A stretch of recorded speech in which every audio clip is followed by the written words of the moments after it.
विधान को कोई ठीक ठीक समझ नहीं, विधि के विधान को कोई ठीक ठीक समझ नहीं सकता।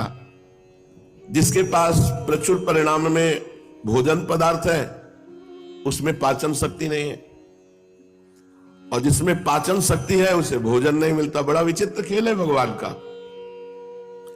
एक विद्वान है ऐसे अद्भुत, घर में खाने की व्यवस्था नहीं, और जिसमें न विद्या है, न बुद्धि है, न तेज है, न बल है, अपार धन वैभव।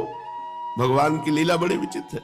आवश्यकता से अधिक अर्थ भरा पड़ा है। जहां संतान है वहां धन नहीं है, और बड़े धनी है और एक को लड़का नहीं। बड़ा विचित्र भगवान का खेल है। कभी ब्रह्मा जी की सृष्टि रचना में बड़ी भारी भूल देख रहे हैं। देखिए स्वर्ण कितना सुंदर है, अगर उसमें सुगंध होती तो ब्रह्मा जी भूल गए। अगर स्वर्ण में सुगंध दे देते तो क्या कहना था। ईख के डंडे में जब इतनी मिठास है तब यदि उसमें फल लगता तो कितना बढ़िया होता। सोने में सुगंध नहीं दी, ईख में कोई फल नहीं दिया। ब्रह्मा जी बड़ी भूल कर गए। जब चंदन की लकड़ी में इतनी सुगंध है तो उसमें फूल होता, चंदन का फूल, तो कितना बढ़िया होता। ये भी ब्रह्मा जी भूल गए। विद्वान लोग बिना रुपए पैसे के ही अपनी वाणी से आकाश पाताल सब एक कर देते हो। कहीं उनके पास धन होता तो विद्वानों को धन देना भूल गए, चंदन में फूल देना भूल गए, ईख में फल देना भूल गए, और सुवर्ण में सुगंध देना भूल गए। जितने भारी विद्वान होंगे उतने दरिद्री होंगे, धन की कमी। और जितना भारी तेजस्वी होगा महात्मा उतने कम आयु वाला होगा, जवानी में पधार जाएगा। जितने बड़े बड़े महात्मा हुए कम आयु वाले हुए। हमें लगता है ब्रह्मा जी ठीक से अगर सृष्टि बनाते तो बढ़िया रहता।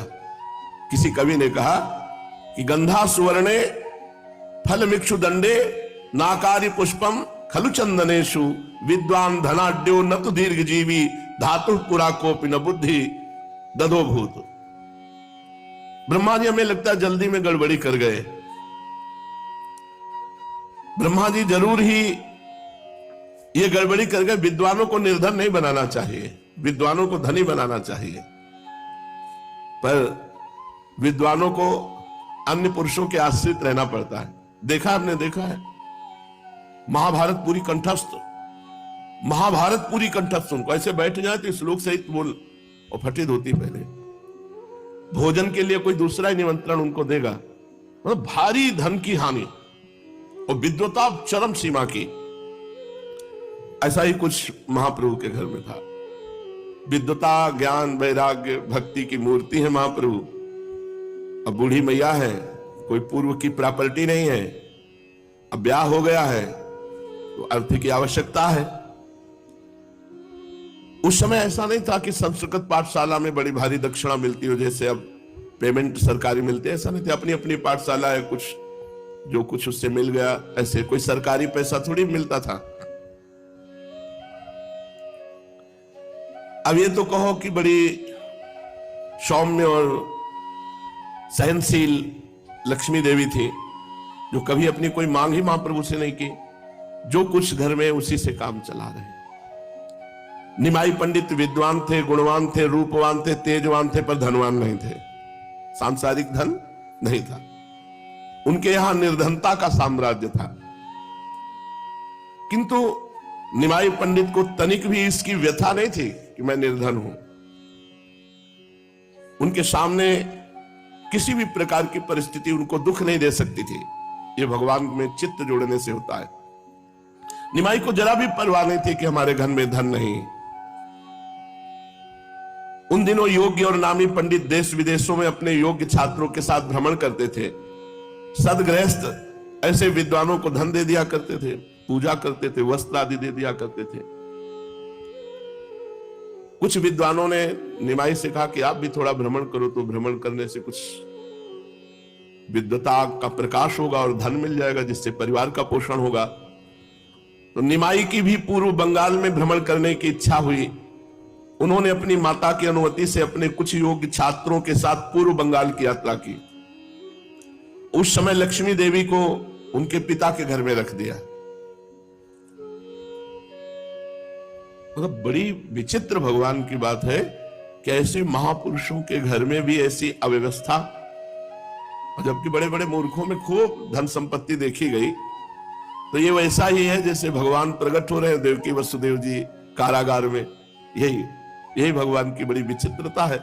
जिनका नाम ले ले तो भवबंधन मुक्त हो जाए, वो स्वयं आ रहे हैं और माता पिता बंधन युक्त है। श्री गंगा जी को पार करके निमाई पंडित अपने शिष्यों के साथ पद्मा नदी के तट पर राढ़ देश में पहुंचे। बंगाल में भगवती भागीरथी की 2 धाराएं हो जाती हैं। गंगा जी की मूल शाखा पूर्व की ओर जाकर जो बंगाल के उपसागर में मिली उसका नाम पद्मावती है। दूसरी जो नवद्वीप होकर गंगा सागर में जाकर समुद्र से मिली उसे भागीरथी गंगा कहते हैं। ब्रह्मपुत्र नदी के और दक्षिण तट से लेकर पद्मा नदी पर्यंत के देश को राढ़ देश कहते हैं। पहले बंगाल इसे ही कहते थे। उत्तर तट को गौड़ देश कहते थे। दक्षिण तट को बंगाल या राढ़ के नाम से पुकारते थे, आज जिसे पूर्व बंगाल कहते हैं। गौड़ देश वालों से बंग देश वालों का आचार विचार भी कुछ कुछ भिन्न था और अब भी है। निमाई पंडित ने पद्मा के किनारे किनारे पूर्व बंगाल के बहुत से स्थानों में भ्रमण किया। जो भी लोग इनका आगमन सुनते हुए यथाशक्ति भेंट लाकर इनको समर्पित करते। वहां के विद्यार्थी कहते, हम बहुत दिनों से आपकी प्रशंसा सुन रहे हैं। आपकी लिखी हुई व्याकरण की टिप्पणी बड़ी ही सुंदर है, हमें अपने पाठ में उससे बहुत सहायता मिलती है। कोई कहते हैं आपकी पदधूल से देश पावन बन गया। आपके प्रकांड पांडित्य की हम प्रशंसा ही मात्र सुनते थे, आपके गुणों की कौन प्रशंसा कर सकता है। इस प्रकार लोग भांति भांति से निमाई की प्रशंसा करते और पूजा करते। इनके साथियों को भय था कि पंडित जी यहां भी नवद्वीप की भांति चंचलता न कर दे, किंतु महाप्रभु देश काल को समझते थे। बहुत गंभीर बर्ताव। कई मास तक ये पूर्व बंगाल में भ्रमण करते रहे, किंतु 1 मिनट भी कभी चंचलता नहीं की। कई महीने गंभीर स्वभाव, एक गंभीर पंडित की भांति सदा बने रहते थे। इनसे जो जिस विषय का प्रश्न पूछता उसे उसी प्रश्न के अनुसार यथावत उत्तर देते। यहां इन्होंने वैष्णवों की कभी आलोचना नहीं की, उल्टा भगवत भक्ति का सर्वथा प्रचार किया। इन्होंने लोगों के पूछने पर भगवान नाम का महात्म्य बताया, भक्ति की श्रेष्ठता सिद्ध की और कलयुग में भक्ति मार्ग को ही सर्वश्रेष्ठ, सुलभ और सर्वोपयोगी बताया। किंतु ये बातें इन्होंने एक विद्वान पंडित की हैसियत से कही थी। जैसे विद्वानों से जो भी प्रश्न करो उसी का शास्त्रानुसार उत्तर दे देंगे। भक्ति का असली स्रोत तो इनका अभी अव्यक्त रूप से छिपा ही हुआ था, उसके प्रवाहित होने में अभी देरी थी। फिर भी इनके पांडित्यपूर्ण उत्तरों से राढ़ देशवासी श्रद्धालु मनुष्यों को बहुत लाभ हुआ। वे भगवान नाम और भक्ति के महत्व को समझ गए। उनके हृदय में भक्ति का एक नया अंकुर उत्पन्न हुआ, जिसे पीछे से गौरांग की आज्ञा अनुसार नित्यानंद प्रभु ने प्रेम से सींचकर पुष्पित, पल्लवित, फलान्वित बनाया। इस प्रकार ये शास्त्रीय उपदेश करते हुए राढ़ देश के मुख्य मुख्य स्थानों में घूमने लगे। शाम को अपने साथियों को लेकर के पद्मों में स्नान करते, घंटों एकांत में जल विहार करते रहते। लोग बड़े सत्कार से इन्हें खाने पीने की सामग्री देते। इनके साथी अपना भोजन स्वयं ही बनाते थे। इस प्रकार इनकी यात्रा के दिन आनंद से कटने लगे। एक दिन महामहिम निमाई पंडित एकांत स्थान में बैठे हुए थे। उसी समय एक तेजस्वी ब्राह्मण उनके समीप आया। ब्राह्मण के चेहरे से उसकी नम्रता, शीलता, पवित्रता और प्रभु प्राप्ति के लिए विकलता प्रकट हो रही थी। ब्राह्मण अपनी वाणी से निरंतर भगवान के सुमधुर नामों का उच्चारण कर रहा था। उसने आते ही इनके चरण पकड़ लिए और फूट फूट कर रोने लगा। इन्होंने उस ब्राह्मण को उठाकर गले से लगाया और अपना कोमल कर उसके अंग पर फेरते हुए बोले, आप ये क्या कर रहे हैं? आप तो हमारे पूज्य हैं, हम तो अभी बालक हैं, आप हमारे स्वयं पूजनीय हैं। ब्राह्मण इनके पैरों को पकड़े हुए निरंतर रुदन कर रहा था। वो कुछ सुनता ही न था, बस हिचकियां भर भर कर जोरों से रोता ही था। महाप्रभु ने आश्वासन देते हुए कहा, बताओ तो इस प्रकार रुदन क्यों कर रहे हो? तुम पर क्या विपत्ति आ गई? मंगलमय भगवान तुम्हारा भला करेंगे। मुझे अपने दुख के कारण को बताओ। प्रभु ने इस प्रकार बहुत आश्वासन जब दिया तो ब्राह्मण ने कहा, प्रभु मैं बड़ा ही अधम और साधन शून्य दीनहीन ब्राह्मण बंधु हूं। अभी तक इस संसार में मनुष्य का साध्य क्या है, उस तक पहुंचने का असली साधन कौन सा है, इस बात को नहीं समझ सका हूं। मैं सदा इसी चिंता में मग्न रहा करता था कि साध्य साधन का निर्णय कैसे हो। भगवान से नित्य प्रार्थना किया करता था कि भगवान मैं तुम्हारी स्तुति प्रार्थना कुछ नहीं जानता, आपको कैसे पुकारा जाता है ये बात भी नहीं जानता। इस दीनहीन कंगाल को आप स्वयं ही किसी प्रकार साध्य साधन का तत्व समझा दीजिए। अंतर्यामी भगवान ने मेरी प्रार्थना सुन ली।